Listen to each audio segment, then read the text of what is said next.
Hi, in this video we're going to look at selectors. Now you may have noticed that the jQuery selectors are very similar, if not identical, to CSS selectors if you've done CSS before. And that's on purpose. It's very intentional. The World Wide Web Consortium, the W3C, are the ones who come up with different standards. They're a nonprofit international organization, and they came up with the CSS standards. And then it's up to individual vendors who make web browsers and different tools for web development to then implement those standards. And so jQuery selectors use the CSS3 depending on which version of jQuery you're using, of course. The most recent one uses CSS3 to select elements in the DOM. And then the jQuery developers added on a few extra selectors beyond what the CSS3 specification uses. But in case you were wondering, jQuery implements the CSS3 specification. And so now we're going to explore a few more of those features. And if you've done CSS development, a lot of this should be pretty familiar to you.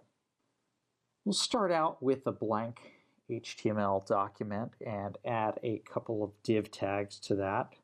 We call them div group 1 and group 2. I've copied and pasted this code in order to save a little bit of time so you don't have to watch me type as we go along.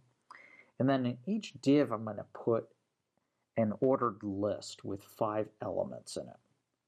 So here's the first ordered list, and each item is just 1, 2, 3, 4, 5, first, second, third, fourth, fifth. So that's pretty straightforward right there. Just show what that looks like real quick. So there are no surprises. Each element has a name, a text label that corresponds to the number that it appears in the list. Now we'll create the section for jQuery's document.ready function. And so in here is where we're going to place some of the code. The first thing we're going to do when the document loads is append an exclamation mark to this first element. One way we can do this is by specifying group 1 in the selector and then li. So far this selector will grab all of the list items, all of the LIs that are underneath group 1. In order to get the first one, we can prefix it with colon first, and to give us only the first list item. We're going to append an exclamation mark to that. Let's take a look at that. So now the first item in the first list has an exclamation mark. Another way we could accomplish the exact same thing would be to use jQuery's first function, like so. It's really just a matter of preference as to how you want to do it, whether you prefer calling the first function in jQuery or using the more compact syntax here by putting everything into the selector. Now, let's say we wanted to emphasize the first element in the second list. How might we do that?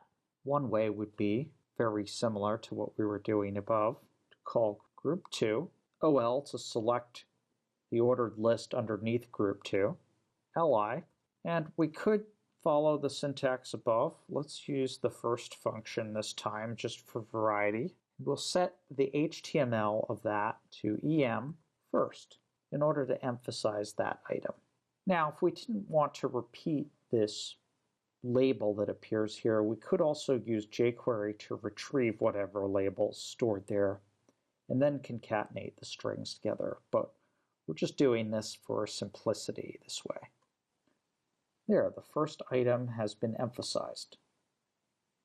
It has EM tags inserted around it, as we would expect. Now, let's select the last element, the one that says fifth, and emphasize that.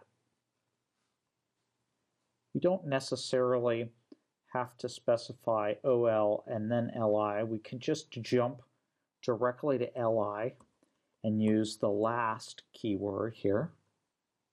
And then we'll set the HTML to read last with emphasis around it. Don't forget to close your quotations and function. Take a look at that now. So we've got the two first modifiers, and last has also been changed. Again, no surprises here. We're not just limited to searching and modifying the first and last elements. We can use greater than, less than modifiers as well. We'll demonstrate that in group 2 by selecting LIs greater than 2.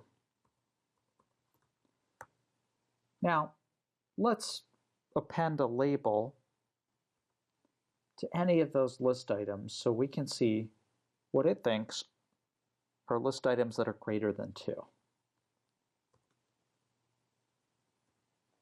From looking at this code, we'd expect to see this greater than 2 next to the third, fourth, and fifth items. But when we look at the output, it only appears next to the fourth and last items. What happened there?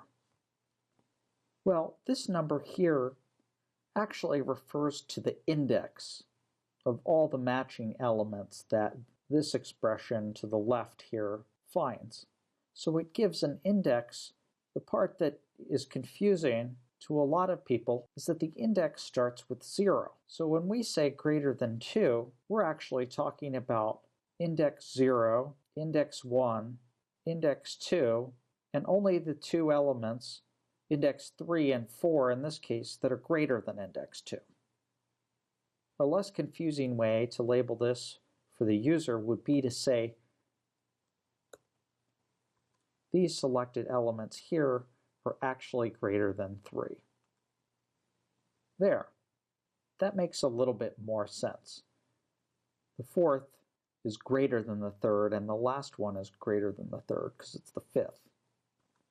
Remember that a lot of programming languages and technical conventions tend to index things at 0. So you might be confused when you run into stuff like this for the first time.